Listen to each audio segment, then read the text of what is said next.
Hey Dave, welcome to another episode of Anomalies. How are you today? I'm doing well. How about you, Dan? You know, for an old guy who's not institutionalized, I'm doing pretty well. So, you and I talked about a UFO case that, for I don't know why it strikes my fancy. Maybe it's just the circumstances around it, but the Ariel School case in Zimbabwe has always been kind of interesting, and I think we've even made an attempt to get Salma Siddiq on our show and been very successful with that. But we've got the next best thing in a way. We've got Preston Dennett, who is on our show tonight, who's written a book about schools and UFOs. So I'm excited to have Preston. Should we bring him on here, Dave? Yeah, definitely. And the one thing I noticed he gave us some literature here that really got my attention is there are many examples of UFOs, apparently prolonged appearances of these objects above or on school grounds, and that seems curious that there have been so many, and I have heard of relatively few of them. So we'll like to talk to our guest Preston about why that might be the case.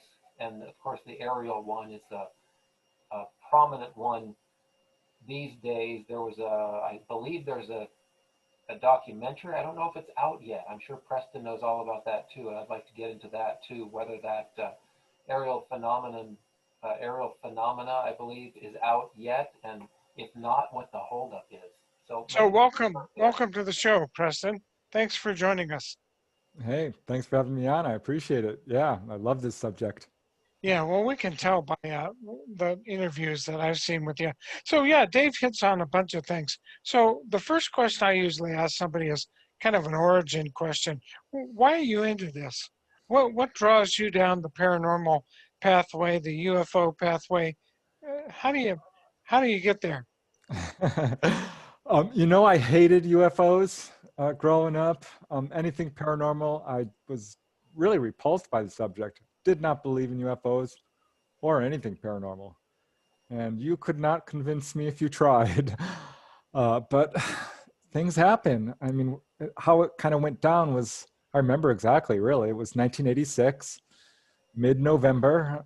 I'm watching the news. I've got a pretty big family, 5 brothers and sisters. We're all sitting there watching TV. And one of these major newscasters comes on. I don't know, maybe it was Dan Rather or Tom Brokaw, one of these guys, and starts talking about a UFO sighting over Alaska. And this is actually a really famous sighting in the UFO community. It's pretty well known. A Japanese commercial airliner had been followed by this UFO for many miles over Alaska. Captain Kenju Toroshi was the pilot. It was on their onboard radar. His crew saw it. I think there were ground witnesses as well. The FAA caught it on radar, though they later denied it. But none of that was really in the news report. They just kind of joked about this crazy pilot who said he saw a UFO. And I'm like, wow, this pilot is obviously nuts. He's obviously on drugs. He must be crazy. There's no way UFOs are real. Because I figured, well, they would have taught it in schools. I've never heard anyone really talking about UFOs seriously. Really, the only place I ever heard of it was on that program, In Search Of. Yeah, Remember that one? Leonard Nimoy, right? Right. Kind of dating myself there, but yeah, let me see, I was about 20, 21 years old when I saw this news report. So a pretty young guy. And I couldn't believe this pilot was going to throw his career away. That's what I figured he was doing. And it turned out I was right about that. He was grounded. And it interested me enough to start asking people, because I remember my brother, Mark, had said he'd seen a UFO some 8 years earlier. And I didn't believe him back then, but made the mistake of asking him again about it. And he's like, yeah, I saw one. Me and my friends, we chased it down the road. I'm like, what? You're kidding. Yeah. And he described a metallic object with a dome, colored lights, kind of your classic flying saucer. I'm like, Mark, you're crazy. Are you kidding? He's like, no, no, you don't believe me? Ask Phil, ask Greg. They were there. Those were his friends. I knew them. And I'm like, all right, give me their number. I'll talk to them. And it kind of snowballed from there because they're like, oh yeah, yeah, I can't believe it, man. It was real. It was totally crazy. And I started asking everyone in my family. My sister-in-law had a sighting. Hmm. She had 2 friends with her. I had a good family friend. She had another witness with her. She saw a UFO, egg-shaped, go right over their house. Brought it up at work. That was a mistake because people I'd worked with for years and years and years. I mean, I knew they weren't lying. Described really incredible encounters. I mean, one had missing time. So, and she had no idea what it meant. By this point, I was starting to pick up books on the subject. I was going to disprove them. I'm like, it's swamp gas. I'm sure it is. But it wasn't. It sure wasn't. Yeah, it was not good news as far as I was concerned. I was pretty upset about it. Isn't it interesting that you made the comment it wasn't taught in school? Like this is forbidden knowledge, and only some people have access to it, and the people who do want to talk about it are stigmatized as being nut jobs. Yeah, yeah. Thanks to our Air Force and our own tax dollars being spent towards that, which is absolutely true. That's demonstrable. There is a cover-up. It's not speculation. They spent an enormous amount of time, money, and effort to ridicule UFO witnesses, make them look like they're on drugs, misperceiving, lying. Yeah. And I'm thinking of Roswell, and maybe if you're familiar with the Paul Benowitz case, they went beyond making them look bad. They tried to physically harm certain people who were talking about UFOs as a forbidden topic. So it seems to me it's kind of gone beyond just ridiculing people. It's like, let's do away with you if you talk about things that we don't want you to talk about.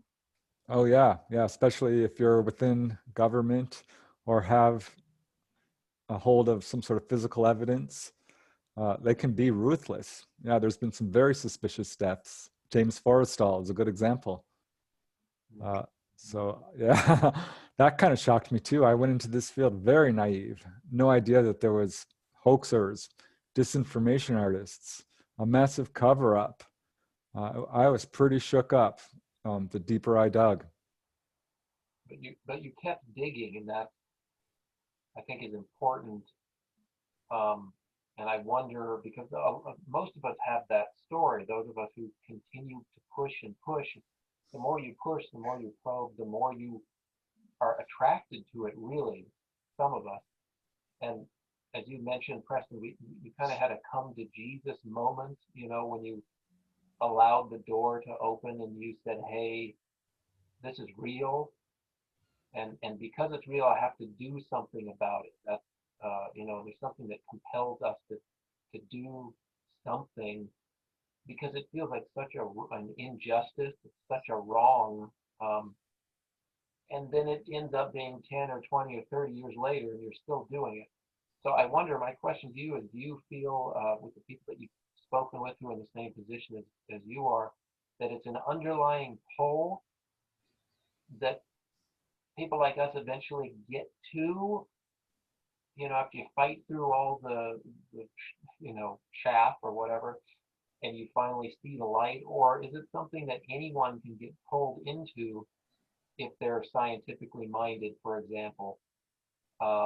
What's your feeling about that, on who's interested in UFOs and who is not? Because you run across a lot of people who seem to have no interest whatsoever, or they're like you were, saying, oh, that can't be, that's stupid, only an idiot believes in that sort of stuff. Yeah. I think once it grabs you, it's hard to get out. Kind of. I was very resistant. I really was. But at the same time, I'm pretty analytically minded, and I just could not let it go. I started looking through my past. I'm like, have I been abducted? No.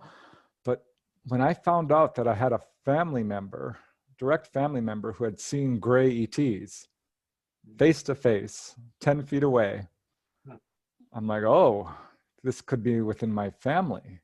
And it turns out it is, because I had a nephew who had a humanoid encounter. And another nephew had a very close-up UFO sighting. And my brother, who I mentioned, he had a very close-up sighting. So there was a number of people within my direct family who had experienced this. And that is what kind of drew me in. I was very reluctant at first, but I just couldn't let it go. I just couldn't. And I understand skepticism, having been so skeptical. This is something that really affects your worldview. It's like, religion or politics. It is a core belief, and it shakes people up. So I think that's why some skeptics will not even look at the evidence. They just won't. They're not going to be convinced unless they're abducted, I guess. And even then, maybe not. So yeah, I think it's very difficult for some people to really face the truth about this. But once you're in, boy, I could not stop thinking about it. I cannot let it go. Because it feels so fundamental. It's such a huge piece of the puzzle to leave out. And you seem to have gravitated towards the schoolyard encounters. Can you kind of talk about how you came to focus on those in particular? Yeah, I was looking at like UFO attractors, sort of like, why are UFOs, prone to some areas over others, like nuclear power stations? There's a lot of sightings over Air Force bases. Another one was graveyards. That kind of shocked me. Mines, metal mines, found a bunch of cases like that. And I started looking at that. I'm like, I wonder if there are other areas. And I had actually run across a few schoolyard encounters in my own research, but didn't think much of it. But then this Ariel elementary schoolyard encounter comes along. I thought, wow, look at this. This is an incredible case where UFOs actually landed next to a school. This has got to be a one-off. There's just no way this is a thing. But I knew of another case. There was one up in Wales, Broadhaven Elementary School. And I started looking into it. And there was another famous case in Australia, the Westall High School incident. Same thing, UFOs landed next to the school. And then I remembered another, Hillsdale College. UFOs landed at that one too. So I'm like, I wonder if this is a thing. And I dug deep and I started to get a real cold chill down my spine when I started to dig up case after case after case. I mean, seriously, it wasn't that hard in the beginning to find like 30, then 40, then 50. I'm like, oh no, there is something going on here. Looked into the files of MUFON, the Mutual UFO Network. And what's the other one? New Fork. National Mhm. right? And there's a couple of other, APRO. Peter Davenport is with New Fork, right? New Fork, right? Right. And is he still involved? Is he still taking reports? Oh yeah, yep, absolutely. Thousands of them. There are a lot of reports coming in daily. And I found, after digging deep, over 100 cases of UFOs hovering over schools or landing. I mean, seriously, they landed in 30% of the cases, or humanoids were seen. And these were not random flybys, like kids are outside, they might see stuff. Nope, that's not what's going on here, because these objects will come from, above or the horizon or whatever, and come right over the school and stop, or start circling around it. And by and large, these are very low level sightings. 100 feet is about the average. Maybe as high as 1,000, a few cases, but usually 100, 200 feet, 50, or they land. These are not random sightings at all. And they're also long lasting. That was another thing that really kind of struck me. Most UFO sightings are very fleeting. Not these, nope. They last for 10 minutes on the low end and hours on the outer end, or even days, over a period of days. So I started to find out some really strange patterns. These are daylight sightings, by and large. There's maybe a small handful of nighttime sightings, but these are daylight sightings, which are relatively rare, comparatively speaking, at least. What did you do to prepare for writing your book, and particularly the story about the Ariel School? Did you go to Zimbabwe? Did you talk to any of the people who were there? And I think it was 1994 when that happened. So talk about what you did to prepare the section of your book that deals with the Zimbabwe Ariel School incident. Yeah, that's the ultimate case of this kind, but it's certainly not unique. There are ones just like it, pretty much. And when I found out about that one, I did all the research I could. I couldn't afford to go to Zimbabwe, unfortunately. And I knew there was a documentary coming out, but it hadn't come out. It still hasn't, by Randall Nichols. And so what I did is I started looking at the research that had been done on this incident. Cynthia Hind, an African researcher, Africa-based researcher, was the first one on the scene. So I got a hold of her information on this. John Mack, MD, abduction researcher, was the second guy. And he did some interviews with the kids, and those were available. I knew that there were other researchers who had looked into this. So I pretty much gathered everything I could. I reached out to a few of the witnesses, and actually did get a hold of a couple, but never was able to do a first-hand interview with them. But yeah, I got a hold of them and just collected all the information I could find on this incident. So there has not been a book written about this case, by the way. It's been mentioned in a few books. And I would have loved to have focused solely on it. But by this time I had so many other cases. I'm like, all right, well, I'll include a section on this case, but was never able to talk to any witnesses firsthand, unfortunately. But gathered all the information I could. Is that something you'd like to do, write a book on just the Ariel School incident, if you could? And realizing some of the witnesses are quite a bit older, and maybe some will be even past. I'm thinking of the faculty at the school. Yeah. Oh, if I, had the opportunity, yeah, absolutely. I think, Randy Nichols has really kind of taken the bull by the horns on this one, and interviewed a good number of these kids who are now adults. So he's really the one who's in the position to do this. But I cannot wait to see his film. Now, do you know the status of that film? Because that's been on my radar too, also for a couple of years now. I assume it's funding issues, and of course COVID didn't help anything in terms of getting movies or other entertainment or other documentaries out. But do you happen to know any details about why it hasn't been released yet? No, not specifically, other than, I believe it was funding issues, mainly. Mm-hmm. And I do know how difficult it is to, put forth a documentary. My father was in the film business, and it can take years.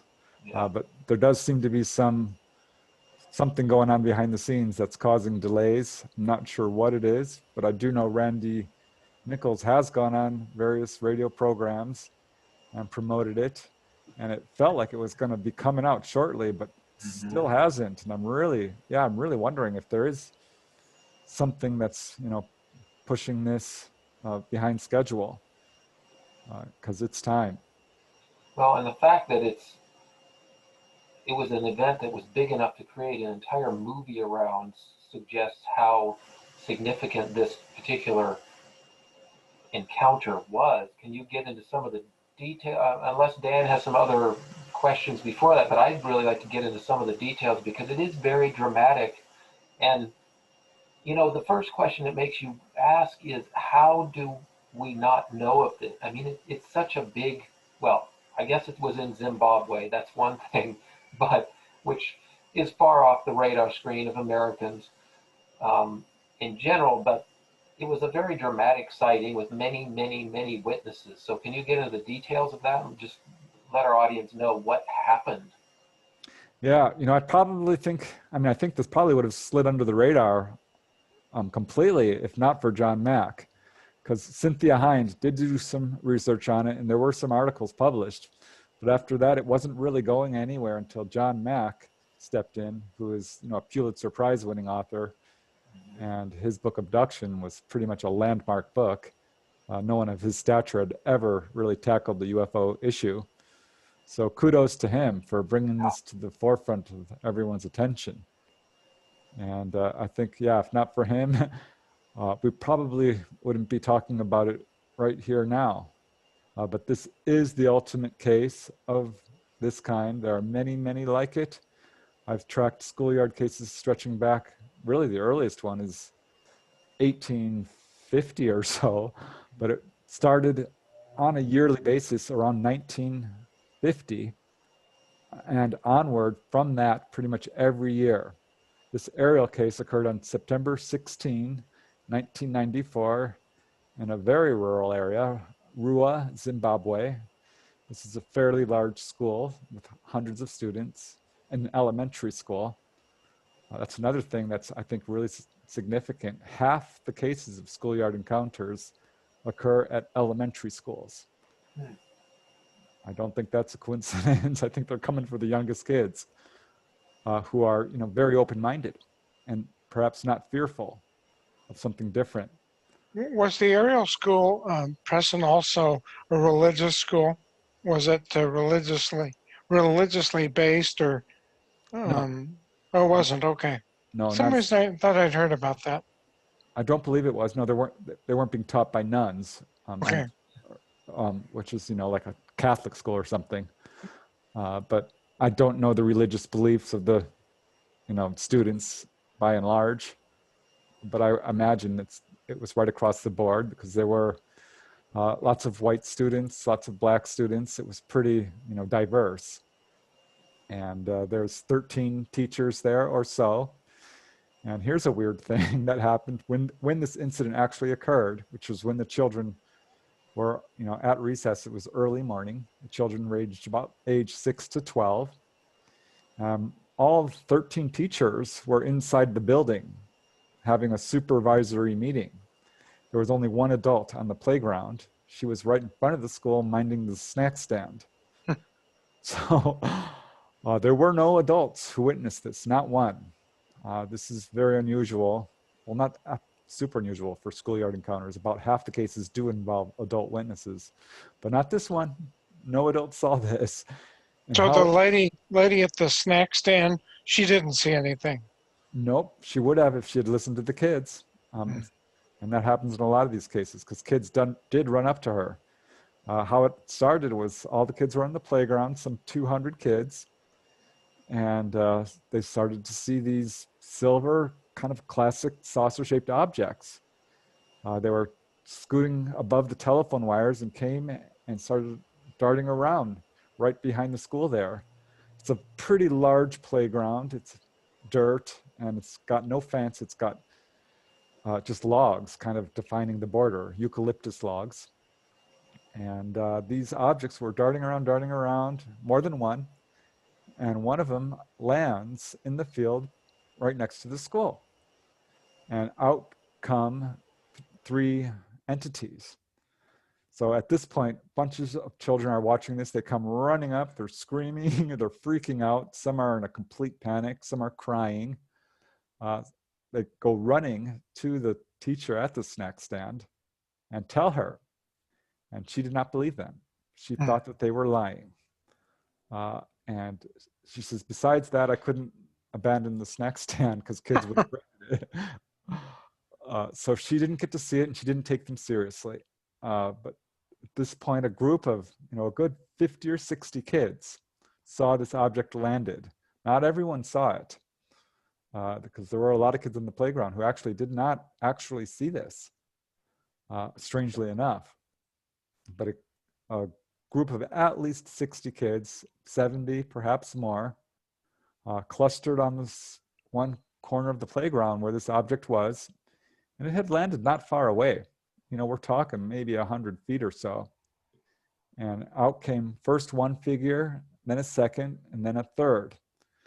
The first figure started walking up towards the kids. The second stayed next to the craft, and the third climbed up on top of it. And some of the students gave varying descriptions. but all agreed that they were all very short, about their own height, wearing dark uniforms. Some described hair, long hair on one of these beings, like a hippie. All described the uniforms with perhaps a stripe going across the torso. All of them also pretty much agreed that they had very strange, piercing, dark eyes and pale skin. And what's important to note, I think, is most of these kids had no idea what a UFO was. They didn't even have the concept of aliens. So they were like, some did, but many did not. And they did not quite understand what they were looking at, only that this was a person that wasn't quite normal looking. And as this figure started approaching the kids, some of them freaked out. They were crying and they ran off. Others were entranced and came right up to them, like Salma Siddiq. Yeah, she's done public interviews. She was just feet away, as were a good at least 10 or 20 students were right up next to this one figure. And this is when it started to speak to them mentally, telepathically. And this is pretty rare for schoolyard encounters. Most people don't get messages, but in this case, at least 10 students did. And it's really, really interesting what these ETs were communicating to them. I think that's what we're dealing with here is ETs, extraterrestrials, biological beings like us, but not from Earth. And remember, this is 1994, a very rural area, lots of wilderness, lots of animals around. And the idea of environmentalism wasn't a hot topic like it is today. Global warming or, climate change, pollution, these sort of things was not something a lot of people were talking about in 1994. And that was what the messages were. One of the witnesses, Emily Trim, she's still talking about the encounters publicly now. She received a message directly from this ET figure, and it told her, "You are getting too technological." And this was done through images in her mind, mostly, not necessarily a conversation in English, but showed her all these images of technology and how we were abusing it. It said, "We are getting too technological." Did tell her there's a good way to use technology and there's a bad way, and you could do much better. That was the gist of the message she got. And the other messages kind of fell along those same lines of environmentalism. Was there any indication that the beings had any, physical contact with any of the students? Nope. They didn't actually touch any of the students, but they did get within 3 feet of some of them and spoke to them. Another child was told that we have to stop cutting down our forests. That if we kill all our forests, our planet will die, people will die. Another was warned about the dangers of pollution. So these were the sort of messages students were getting. No one was actually, had physical contact, not at that point. But I have to say that Emily Trim started having encounters following this incident with gray type ETs. As a teenager and into adulthood, she became what we now know as a contactee, an abductee. And that happens in some of these schoolyard cases. Like perhaps the ETs are scouting out people that they can communicate with. But this was such a remarkable case. And what's really interesting is, it was pretty long lasting. We're not sure how long. Some of the students described a feeling of timelessness, or that perhaps even missing time. Cynthia Hind, the researcher who was first on the scene, was there days afterwards. And some of the students had a lot of confusion about time, and that's a red flag. So it is possible that some of these kids did have physical contact, but that has not been uncovered. Because when someone has confusion about time, that's a red flag that you have been taken on board and don't remember. And that was never really looked into in this case, because what happened was the students came running back and talked to the teachers in the school. And the teachers were like, well, what are you talking about? You know, are you kidding? Are you kidding? And it became clear pretty much instantly, because many of the kids were crying, that this was not a hoax. Kids are not very sophisticated when it comes to pulling off a hoax. And not a single one of them has ever retracted their story. Not one. And that's pretty much true with all the schoolyard encounters. This is something they remember for the rest of their lives. It affects them profoundly. And the teachers could see that the students were absolutely sincere and separated them and had them draw pictures. And you can see these pictures, you know, on the internet. They're pretty widespread, and oh, I love them. Oh man. Describe one or two of them, and then maybe if there's a website we could direct people to where they could see some of the pictures. What would that website be if you know that? I would just, you know, Google the pictures and you can find them. You know, Ariel Elementary School student drawings will take you right there. I looked at a bunch of them, and they show, a lot of them show very much the same thing, with slight variations, but show this object on the ground with beings in front of them, short beings with piercing eyes. Some students are better artists than others, but boy, the pictures are fascinating to look at because it shows how the students sort of perceived this. And some were pretty much convinced that this was a spaceship and people from outer space, particularly the older students.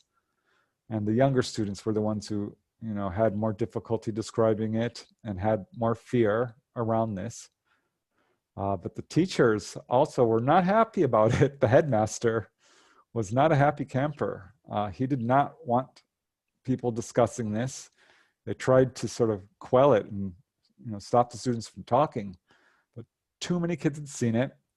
And for that, by that matter, I mean, parents were coming to pick up their students at the end of the day, and the kids were going crazy. They're like, oh my God, mommy, daddy, I saw this, I saw this. Some were traumatized to the point where they regressed a little bit. They started, you know, doing bedwetting and things like this and nightmares. So it affected them somewhat traumatically. So the skeptical response, of course, is fairly predictable, even in a case that has so many witnesses, and that there was some sort of mass delusion going on, that there was a core of trickster kids who somehow convinced other kids that, you know, there was a story, you know, that just ballooned and got crazy and got snowballed, you know. So what about this case really convinces you that that's not even within the realm of possibilities here, you specifically? Yeah, seeing the interviews with the kids. I mean, there was one, Lizelle Field, and she said, and I quote, "I swear by every hair on my head and the whole Bible that I am telling the truth." And this is what a lot of the kids said. And they described exactly what they saw. One kid, his name was Guy, age 11, said, "I saw this craft among the trees. It had multicolors, black, green, and silver stripes. I saw two little schoolboys crying, and I asked them what was wrong. And they said that they were afraid of the two little men." And that's when he saw, he ran up and saw these humanoids.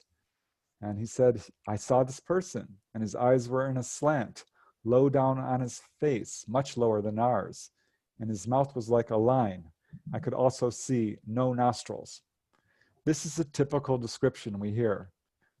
ETs often have very diminutive features, but one thing everyone always talks about is the eyes. And this came up over and over again in the student's description, that it had very scary looking eyes, or the eyes bore into me, stared into my soul, this sort of thing. And yeah, just seeing the students talking about this is very compelling. I don't think this is a mass delusion. Like I said, kids, yeah, they're imaginative. I think they're easily influenced. They're impressionable, certainly. They have imaginary playmates. You might say, no, they're not good witnesses, but they're also not very good at lying. I mean, if you cross-examine a child, it's very easy to sort of detect trickery, or, if they're not telling you the truth. And one after another, these kids gave basically the same story. And some were very traumatized. John Mack came on the scene not long after all this happened, and that's his field, psychiatry. So he was absolutely convinced. I think every researcher who's looked into this has come away absolutely convinced that this was a real event. Yeah, it is amazing when you get into the details. Again, as you mentioned, there's variation in what kids report that they saw, and also some kids didn't see the same things. Of course, that can be jumped on if you're a skeptic, saying, well, the witness testimony isn't consistent over, 10 or 20 or 50 kids. But to me, and tell me if you agree on this, that lends to the authenticity of it, because when you look at close encounters of other kinds, other incidents, it appears to affect witnesses differently. Some, as you mentioned, some go into a trance, some are scared, they block things out, some are not affected for whatever particular reason, but there's a variation in responses to such a dramatic event. So psychologically, it's consistent with a traumatic event, is what I'm trying to say. So that's not necessarily a reason not to believe that this is what happened. And so did Dr. Mack examine some of those aspects too in his analysis, the traumatic responses of kids? Did that play a large part in his analysis? I'm not sure he actually really even mentioned that so much, but I certainly looked into it, having interviewed a lot of people and multiple witness cases. Variation among testimony is the norm. And when people have testimonies that match up exactly, that's when I become suspicious. Right. So honestly, because if it's too practiced and everyone's describing the same thing, I'm like, this is, makes my ears prick up a little bit, because generally speaking, when people describe any event that is out of the norm, there are variations. And this turns up in like a car accident. Right. You see this in police testimony all the time. People don't always perceive the same thing. They tend to focus on a particular aspect. Some kids gave better descriptions of the ships. Some kids gave better descriptions of the humanoids. Some were much more impressed by how the audience was reacting, how the witnesses were reacting. So absolutely, I think that lends authenticity to the testimony. And another thing is repeated interviews. Their story doesn't change. When someone lies, their story changes. And I've seen this in doing interviews. And this can happen with authentic accounts too, because our memory is faulty.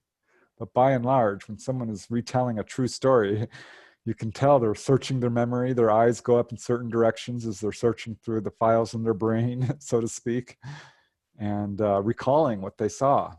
And when people have a strong emotional response, that's another factor that points towards their own authenticity. And some of these kids were very traumatized. I've interviewed people who wept as they described what happened to them. One guy was a multiple witness, and there was 4 people who saw this UFO hovering over their house. And he wasn't giving me a very good interview. And I'm like, well, what did it look like? What did it look like? And he's like, I don't know. He says, honestly, Preston, I was too scared to look at it. I hid behind the house. I didn't want to look at it. I was too scared. And that's something I hear, one guy, he had a face-to-face encounter with a reptilian humanoid. And I asked him, what did it look like? And he started crying. This is a full-grown man in the Marines. And I'm like, oh, are you okay? And he's like, I'm really sorry, but I didn't want to look at it. And, it really scared me badly. And he couldn't give a super clear description because it was so traumatizing. So that is definitely something that points towards the authenticity of a person's testimony. I'm a part of MUFON's ERT group, and I would like to kind of second that notion that you hear some pretty far out things from people that are very traumatizing to them. And in many cases, outside of the ERT program, folks don't have anybody to talk to about this. They just have to kind of live with it. And I think one of the people we talked about, referenced earlier, Jim Peniston from Rendlesham Forest, he's an example of that. Because after he had that experience in the forest, he didn't really have anybody he could talk to about that. And he certainly couldn't talk to the military about that, because if he were to do so, it probably would have jeopardized his career. So, Yeah, yeah, I I think. feel bad for UFO witnesses sometimes, particularly ones who don't have, people around them supporting witnesses. And I can't tell you how often I've had people tell me, you're the first I've spoken to about this. I've never told my wife. I've never told my husband. Nobody knows. I've never told anybody about this. Most people will tell their significant other or close family and friends, but often it doesn't go beyond that. They are, it's a long road to finding someone to talk to. And in the Ariel case, the headmaster, he became very upset with people talking, and at some point absolutely refused to cooperate with the investigation. He says it's causing too much trouble. Was there any involvement either by the Zimbabwean military or maybe even the American military after this case with some of the students or trying to investigate what happened? No, not as far as I know, which is kind of surprising to me because that does turn up in a number of these schoolyard cases. For example, the Westall High School incident, 1967, UFOs landed next to the school and the military showed up immediately afterwards and really tried to cover this up. 1 year later, to the day, there was a landing at Crestview Elementary School in Dade County, Florida, Opelika, Florida. UFOs landed next to the school. Military showed up while the objects were there, shut school down, started sending kids away. Those who could ride bicycles or walk to school were allowed to leave immediately, and saw the military surrounding these objects. And kids were told not to talk. That's what happened in Westall. They were threatened not to talk. If you talk, you will get detention. And people did get detention.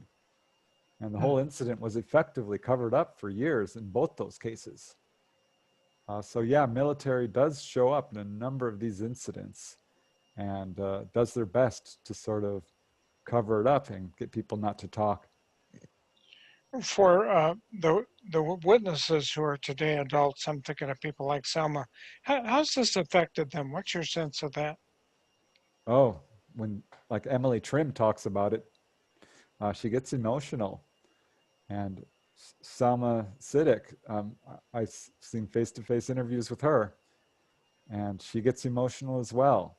And this is something we see regularly with these types of encounters. People get very emotional.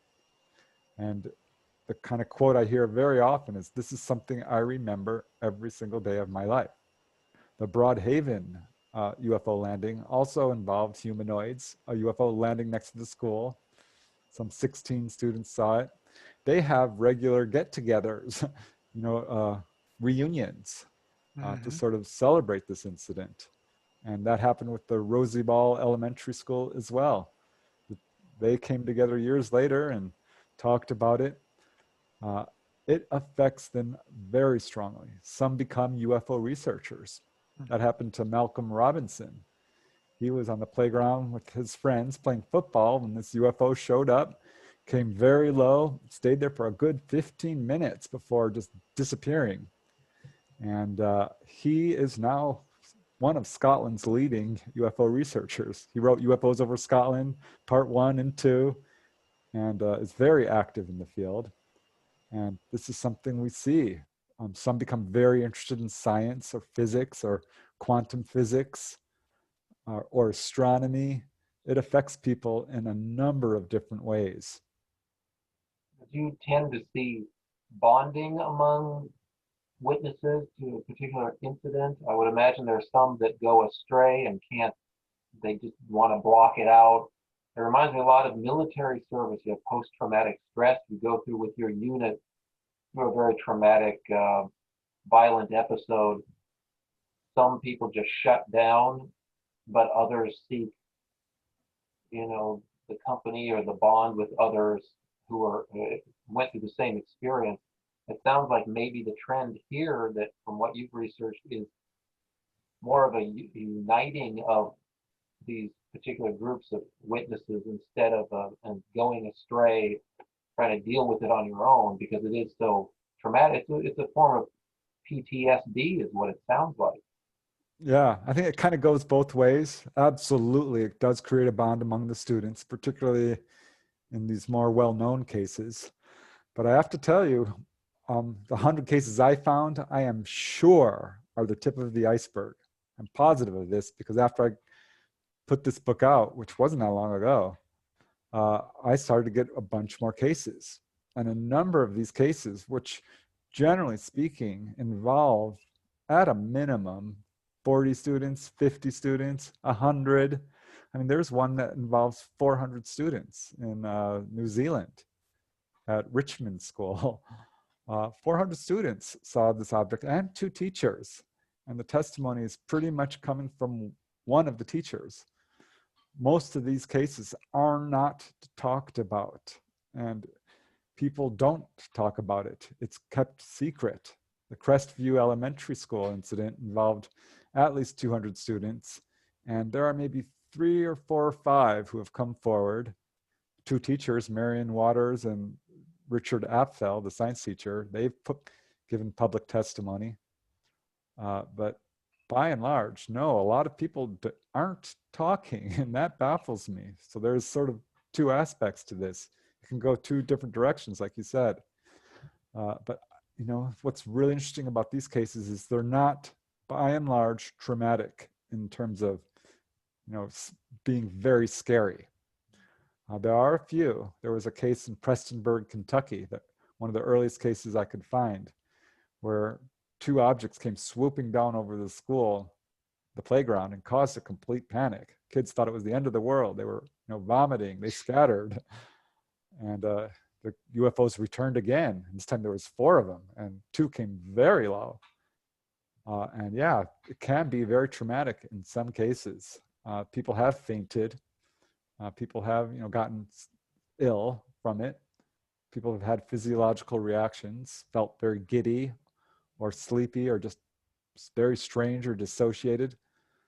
Some have reported abductions. That's not super common.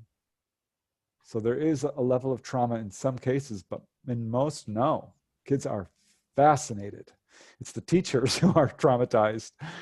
They start running, like trying to pull the kids inside. There's some involving memory problems for sure. One guy had a sighting and he forgot about it. This was something that everyone saw. He remembers everyone seeing this. And he started asking his fellow students, remember that time a UFO came over the playground? And none of them remembered it. And finally, his persistent questioning, he found another student who had a very, not super different recall, but it was slightly different. But he was like, oh yeah, I do remember that. And there's a number of cases with memory problems. So again, not super common, but yeah, there is a level of trauma to some of this, and perhaps deeper levels of contact than we're aware of. But it's shocking how widespread it is. But I guess that's how it appears throughout the UFO phenomenon. You you hear of a couple military cases, and all of a sudden you start digging and you hear of 200, pilots who reported some extraordinary thing that never saw the light of day. It's easier to understand that in a military context because the structure is there to more efficiently cover it up, through the threat of whatever, losing your job and whatever, monetary fines and just the pressure of conformity. But when you look out into the public sector, maybe in schools particularly, it seemed unbelievable that there could have been 400 witnesses to a particular thing, and not have it be very well known. I mean, how do you describe or how do you explain that phenomenon? Yeah, some of these cases do reach local newspapers, but often it doesn't go beyond that. And I had to dig deep, and that's where I got a lot of these accounts. Is UFO news clipping service. I subscribed to that, and that's where I found a lot of these. But there wasn't a lot of publicity in this. You don't find a lot of these in the average UFO book. So I had to really dig deep, but it is absolutely widespread. I found cases all across the United States, many in Canada, a bunch in England, Mexico, Peru, Brazil. Colombia had a case the same year as the Ariel case and was almost identical. Elementary school, UFO lands next to school, messages were given. That testimony comes from one teacher, but found cases in China, all across Europe, Australia, New Zealand. Didn't find any in Russia, oddly enough, but I think, it's hard to get UFO info out of that area. That's probably the reason. Or China, probably. Got pretty good. Got 2 cases out of China, thanks to, the research of Paul Dong, a Chinese UFO researcher. A lot of these, I'm sure it's much more common. I really do think that this is just the tip of the iceberg and that this is actually an agenda on the part of the ETs. It's sort of their way of announcing their presence. I think it's a publicity campaign. That's what they're doing. They're sort of announcing their presence in a fairly clever way. Because if they were to do this over a sporting event, that would cause huge waves. And I looked into sporting events. I'm like, because this is really unusual. This would probably happen over sporting events, I thought. But nope, I found a handful, 4, maybe 5 concerts, couple. I did find one very strong parallel, and it shocked me to my toes. I couldn't believe it. It was over drive-in theaters. Yeah, drive-in theaters. You wrote a book about that as well, didn't you? Yeah, and that followed up this because I was, again, sort of following the trail of breadcrumbs. And this is another, what I would call a UFO attractor. And it's the same darn phenomena. Let's go back for a second to Ariel School, because I just want to make sure I understood what you said. So the kids who were exposed to this back in 1994, there is evidence that they've had similar experiences throughout their life into adulthood, some of them at least? Yeah, some, not all. That's more the exception than the rule. But Emily Trim, I think, is the one who has come forward and said, yes, I've had repeated experiences. I don't know if there's others, but wouldn't surprise me because I've seen this in other cases. There was a lady who had an encounter at Mentor, Ohio, at a Catholic school. She's 12 years old. People are all in the playground. A bunch saw it. And she saw this object come down and lands this is what they always do. They land in this grove of trees next to the school. And she felt that same weird sense of timelessness. And she got a message, which was, remember this day. In clear spoken English, telepathic, repeated, remember this day. And this object darted off. Well, she's had a lifetime of encounters. She's had a lot of very close encounters, been taken on board, the whole deal. So yeah, I think this is something that does happen fairly consistently. but not always. I do know of cases where people have been taken from the school. I mean, literally abducted out of high school, usually. One case, the case that actually got me to look into this, because I wasn't really going to write a book. I was just sort of researching it. But I heard this case where a kid was in his classroom and Grays appeared, just walked in through the wall and started walking up and down the rows of kids. And he's looking around and everyone's completely frozen. The teacher's frozen. All the kids are completely oblivious. He can't move, but he's totally aware as these Grays just go up and down for a couple of minutes down the rows of the desks, and then suddenly just file out, and like a switch is flipped, the teacher continues talking and all the students are listening, and the school day goes on, and no one batted an eye. No one had any idea that anything had happened, and he forgot about it for some time. Wow. So you were talking a little earlier about patterns, and I'm always looking for patterns too. So with these school experiences where UFOs are seen, is it common that they happen at certain times during the school day? I mean, so when the recess bell goes off, is that an indicator that you might see a UFO versus sometime when everybody's in class? Are there patterns like that you've come across? Yeah, I do think that it's usually morning at recess, sometimes lunchtime, sometimes the afternoon recess. And people said, well, it's coincidental. The kids are outside. If you're inside, you wouldn't notice. And that might be true. But irregardless, objects are coming down during recess when the kids are outside. In most cases, there are fewer kids are, looking out the window and like, oh my God, look, look. There was a case in Utah like that, where the whole English class saw this UFO hovering for a good 20 minutes outside the school. The pattern I noticed is that these are very low level, very long lasting. And this is unusual for a daylight sighting. Also, here's a weird case, Marysville, Ohio. This was 65 or 64, I'd have to look it up. I think it was 64. And this object came over the playground. It was fairly high up, maybe 500, 1,000 feet, and very bright, had portholes or lights on it. And they called the teacher at some point, and the principal, it turned out to be, comes running out. He sees it. He's never seen anything like it before or since. He calls for another teacher to come out, at which point this object darts away. But here's where it gets really interesting. This object ejected a huge volume of material like cotton candy or spider webs. I think I heard you talk about that in another. Yeah, this is another. Go ahead. It's called angel hair. That's what we now know it to be, and it's pretty rare actually. There are a good maybe 50 or 100 cases, but when you count the number of daylight sightings, which are, thousands upon thousands, angel hair is very rare. Yet in this case, it blanketed the school. It covered the playground, thick enough where they could gather this up. It covered a 4-mile radius around the school.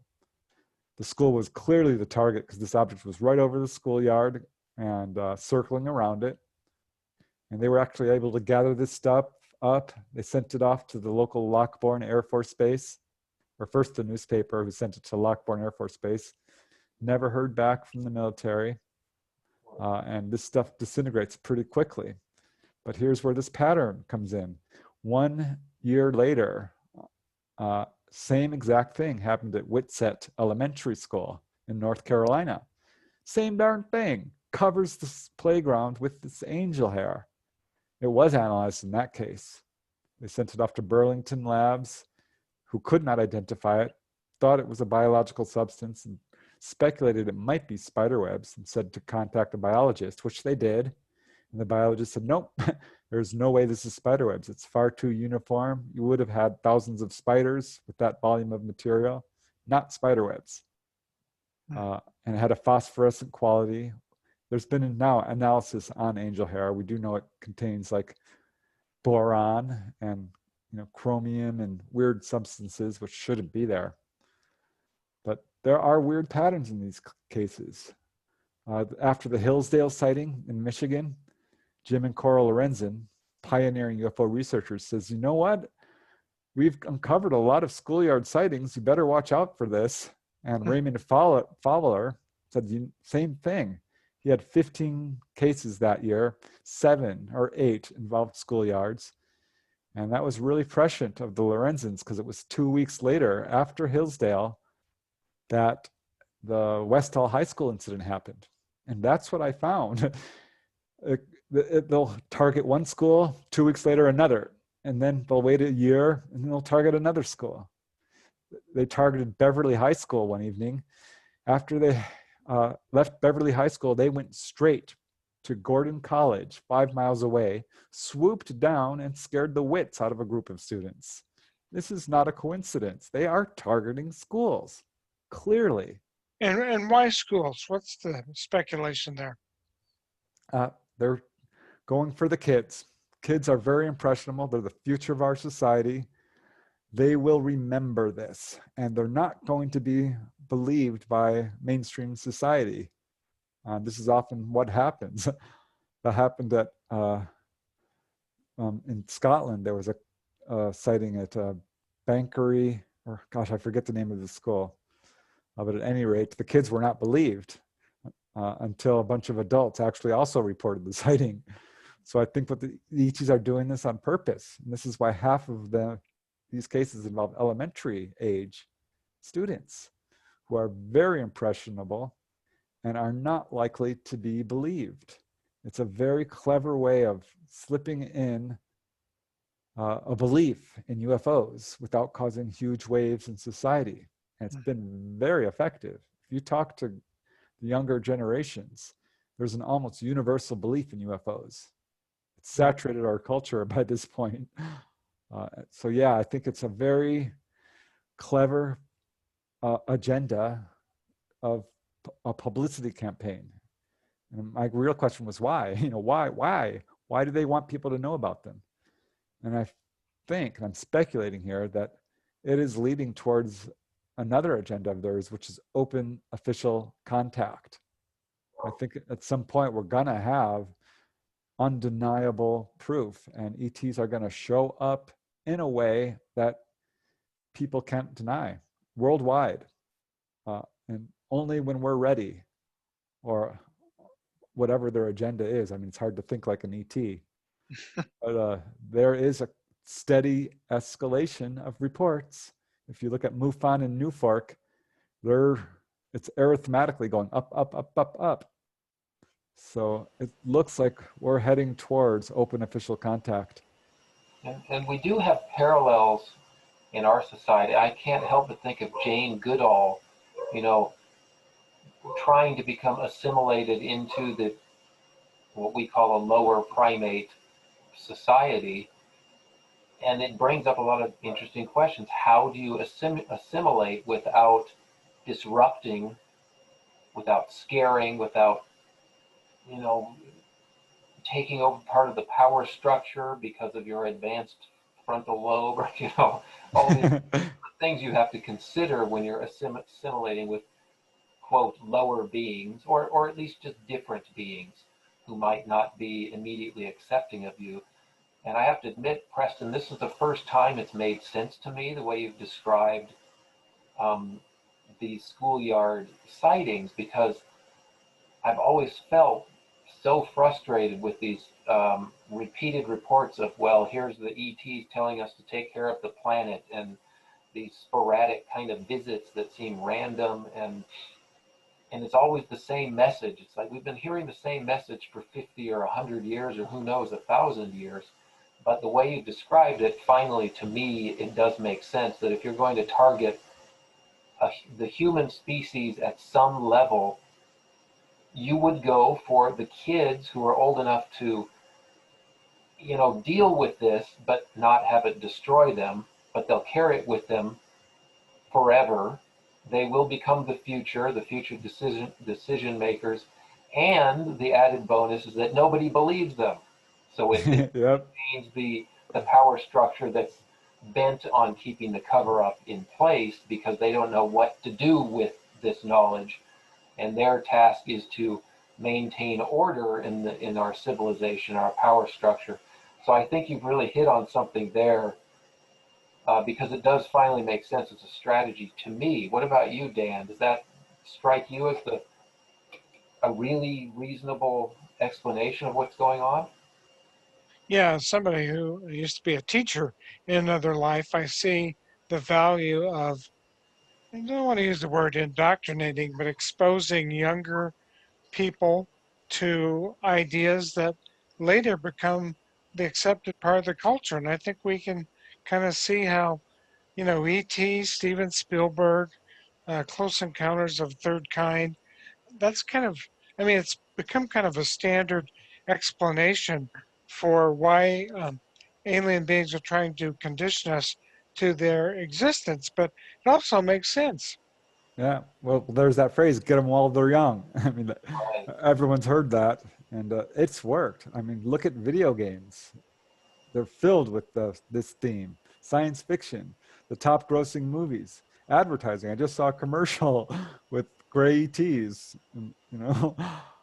This is something that is absolutely in every level of our culture. So it's been very effective, their publicity campaign, Hmm. and it has still kind of slid under the radar to the point where it hasn't caused a society to collapse or complete panic. Like some people thought it would previously. Brookings. So, yeah, Brookings Institution study. That's what I'm thinking of. So, is there anything else, Preston, you think we need to know about the Ariel School incident? I'm being conscientious about our time because I want to delve into one other area that you wrote about. I just love drive-in movies, and I'm trying to figure out why aliens, unless they're watching Close Encounters of a third kind, would show up at a drive-in. So, is there anything else you think we need to know about Ariel School and its significance? I think that people should realize that it's not unique. I think there's a very good possibility that it's deeper levels of contact there. I'm not sure that's really been looked into.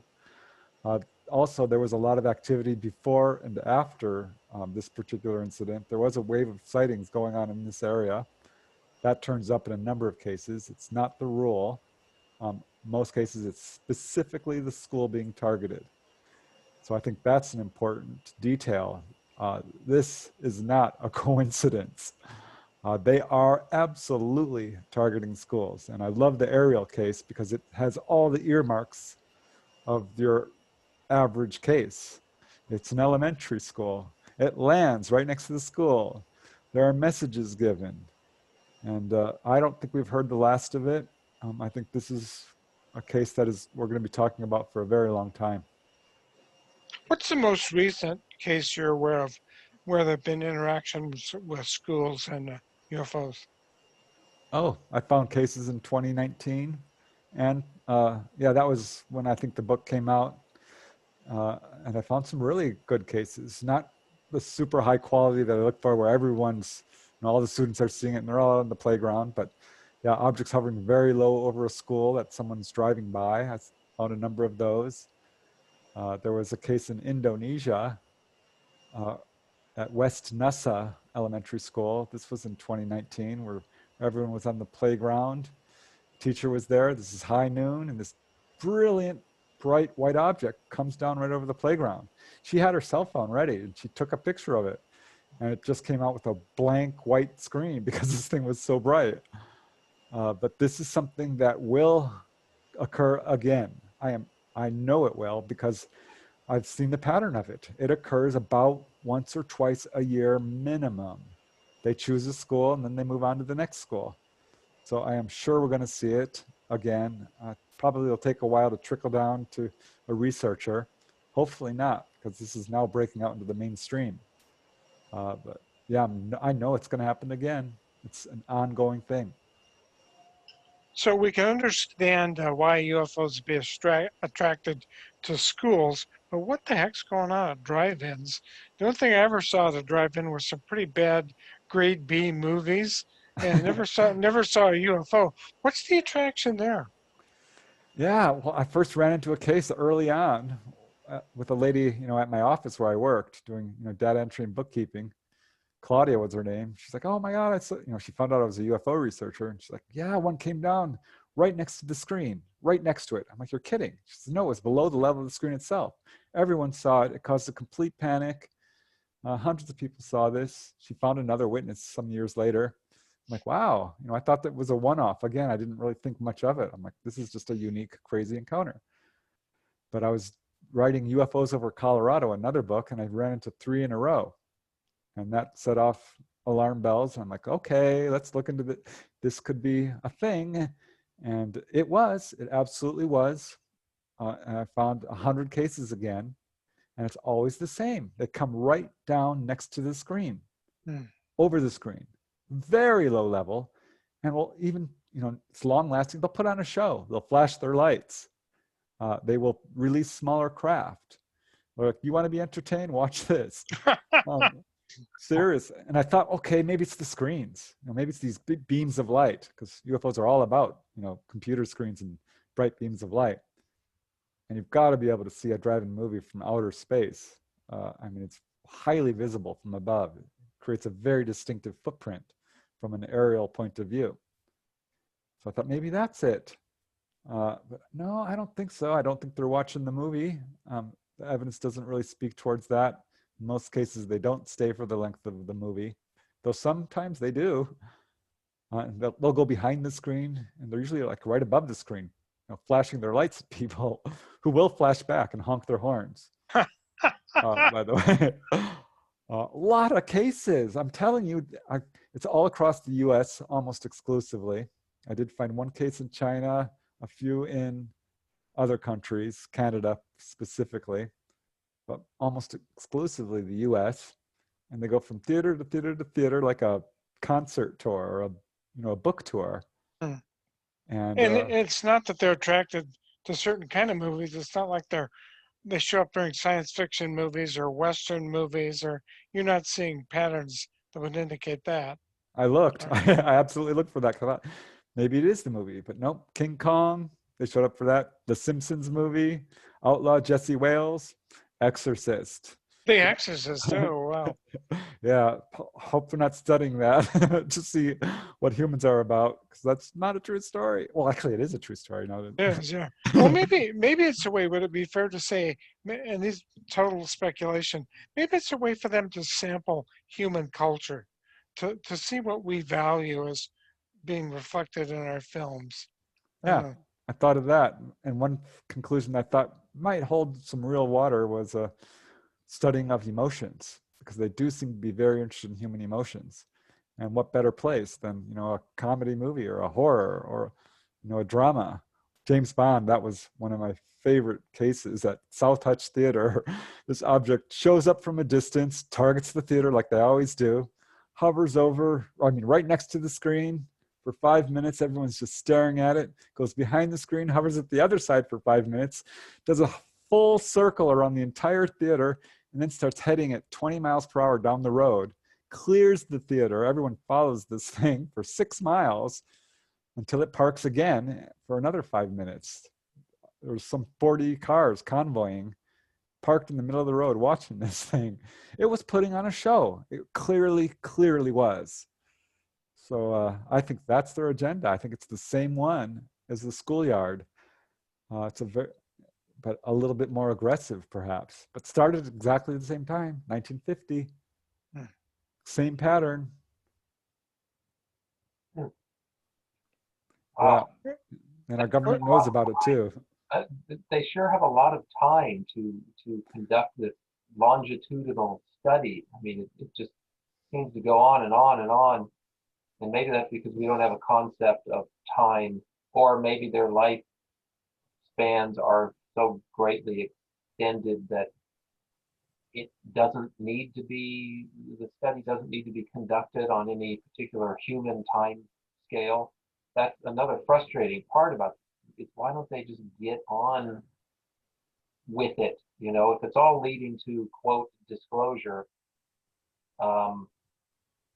then why don't we just get onto it? So it makes you wonder, is it something that we need to do first before that can happen? For example, stop killing each other, or um, Yeah. we reach a point where we acknowledge something, some universal truth, or we acknowledge them maybe. But it just seems to be going for so long. What are your feelings about that? Yeah, I think you've hit the nail on the head. And I think this is not really a matter of speculation because contactees, people have been taken on board, have been specifically told this. It is our warlike ways, our prejudices, our inability to have a government which is forthcoming, transparent, and truthful. Until we can come together, we're not really ready for contact. And they are doing their best without actually stepping in and taking over. They're related to us. This is, we're not isolated in this universe. I don't think we even came from Earth. There are human-looking ETs out there. We do have some sort of relationship with them, but they're just not going to step in and take over. Like any parent knows that you have to let your child make their own mistakes and learn the hard way through trial and error. It's the only way we learn. And that's why I think they're not just stepping in and taking over, because we have to come together ourselves.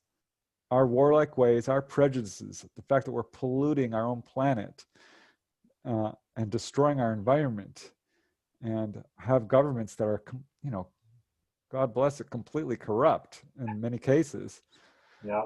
This is a real problem.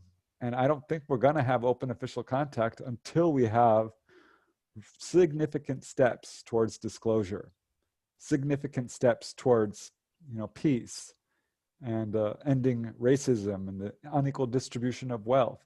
And we're making significant steps towards, human rights. We're making significant steps towards improving our environment. And we're making significant steps towards disclosure, and we're seeing an escalation of activity. So I think we're getting close.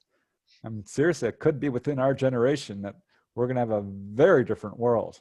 Could be very soon. Yeah, it's probably the ETs looking at us going, what's taking you guys so long? Rather than us saying, how come you're taking so long to reveal yourself? So hopefully we humans continue on that trend. And hopefully also we get more dramatic sightings like the Ariel one, because we might need a little help, especially the more kids you can get, the future leaders, as you say, the more we can, get people into power who understand how important it is, all these things that you just listed off. Yeah, kids have cell phones now. I think the proof is going to be coming. We have regular waves of sightings, whether it's, the Phoenix Lights or Gulf Breeze or Hudson Valley or Belgium, you name it. They come down and do a major publicity event every 5 or 10 years or so, and we're overdue. So I think there's going to be more really massive sightings that are very widely viewed in their effort to really push this agenda forward. I think we're close. We still have a lot of problems on our planet, but now people are a lot more aware of the corruption that's taking place. People are really starting to work hard to come together. And yeah, we're still at war on this planet and have always been. And I think that's the main obstacle, honestly, because if we can't even, get together with people who look slightly different, what about these guys who look, they're still humanoid, but they look a little different from some of us. And they appear to have a lot more power than us in a lot of cases, a lot of aspects, and that immediately potentially poses a threat. And that's the last question I have for you, is that there are, of course, models of ET, different factions of ET, some of whom may not have the greatest of intentions, some of whom would just as rather, see humans be wiped off the face of the earth as the type of parasite that needs to be done away with. So what's your feeling as far as that goes, in terms of the different factions of ET that may be competing against each other for our future. Yeah, as far as I can see, the ETs are very much in cooperation for the most part. You know, I'm not naive. I think anyone who thinks they're all space brothers out there is sadly mistaken. It's a wide, wide universe. And these are people like us. Their behavior falls under the same umbrella as human behavior. Some people do have traumatic encounters. The worst I get, though, is, you know, the physical examination, and people say it's painful. It scared the living daylights out of me. But what I don't see is sadism or torture or outright, you know, aliens enjoying people's pain. And they could take over if they wanted. God knows that they could have this planet in a second. Now, we don't see that. We're not seeing that type of behavior. So I'm not afraid of UFOs. I think if you look objectively at what actually happens when a person has contact, it's very encouraging. Yes, the physical examination and, you know, kidnapping people, there's can't really walk that back. I mean, there's no rationalizing it. That's not really nice behavior. But when someone does not have a strong fear reaction, what you find out is these people are actually being healed, physically healed. I've got 300 cases. I wrote a book on it. People are being healed during UFO encounters. They are being shown the engine room and told to move off of fossil fuels. They are given warnings about nuclear proliferation and pollution and the environment, like we talked about. They come away from their experiences profoundly spiritually transformed, woken up to all kinds of what we would call superhuman or psychic abilities, whether it be astral travel or healing or things along these lines, channeling. This is very common. They're very interested in our emotions. They're very interested in, as Bud Hopkins says, he's a famous abduction researcher, the most lovely aspects of being human. So no, I'm not afraid of them. I don't think they're here to take over. I don't think the evidence of ET hostility is compelling at all. It's much easier to prove that humans are hostile than it would be to prove ETs are hostile. But not all ETs are our friends. So I think there's a variety out there, but by and large, no, they're not here to take over. There's no really good evidence of that. So I'm not worried. I'm actually really encouraged. I'm worried about our governments. I'm seriously worried about how they treat their own people. We've got good evidence that they lie, cheat, steal. So that's what I'm mostly worried about, is the moral functioning of our governments. That is what really has to change. And once that does, once we have any real disclosure, boom, we're going to have open official contact. And they will share their healing technology. They will share their sciences in a way that won't completely overwhelm our culture, which they don't want to do. So yeah, it's good news for humanity. UFOs are good news, in my opinion. What are you working on next, Preston? What's next on your radar screen? Oh, I'm always working on cases. I'm working on another book in my series, Not From Here, which is about, you know, cases like drive-in theaters or schoolyards, you know, specific places that are targeted by UFOs. Also working on another book, very much like my book, Onboard UFO Encounters, people who've had very extensive contact. I also got a hold of a lady. Oh my God, this lady has full conscious contact ever since she was about 12 years old. Before that, it was somewhat buried in her memory. But she has regular meetings with the Greys, constant, and she has learned everything. She's been taken to other planets. She is for real. She's showed me her credentials. She's within government, you know, Department of Defense. She worked as a nurse. She's shown me stuff that blows my mind. She's super psychic. I know she's for real, and I'm interviewing her right now. I'm going to tell her story about contact. So I'm excited about that. I'm not giving up. I'm going to keep pushing forward until UFOs are taught in schools. I want to see the Roswell craft in a museum. I deserve to see that. We all do. And I don't want our government to keep lying to us. They've really bungled this badly, and they know it. They've been lying since day one and been very disingenuous about it. To lie about something that they know perfectly well is real and to use our own tax dollars to do it, ooh, they are on my naughty list. And I'm not resting until justice is served. Sound like you're a man on a mission, which probably is a good thing these days. Dave, is there anything else you have for Preston before we let him get back to talking to somebody beside us? Who's more interesting than us, Dan? Come on. Oh, well. Well, that was a great summary. What he just said. I think it's a right that people have to be informed and to feel like they're a part of a universal brotherhood, for lack of a better term. I mean, we deserve to know where we stand in the hierarchy, even if it's a few rungs lower than we thought we were. It's fine. That's the way you learn, and to have been denied so much knowledge really should disturb people in general, I think. And so I share Preston's frustration but also his hope for the future too, because I think things are changing in the right direction. Preston, thanks for being with us today. We appreciate you taking your time to have a conversation. Dave, when he gets it all edited, we'll send you a link and you can listen to it. And hopefully we'll see you down the road somewhere, sometime.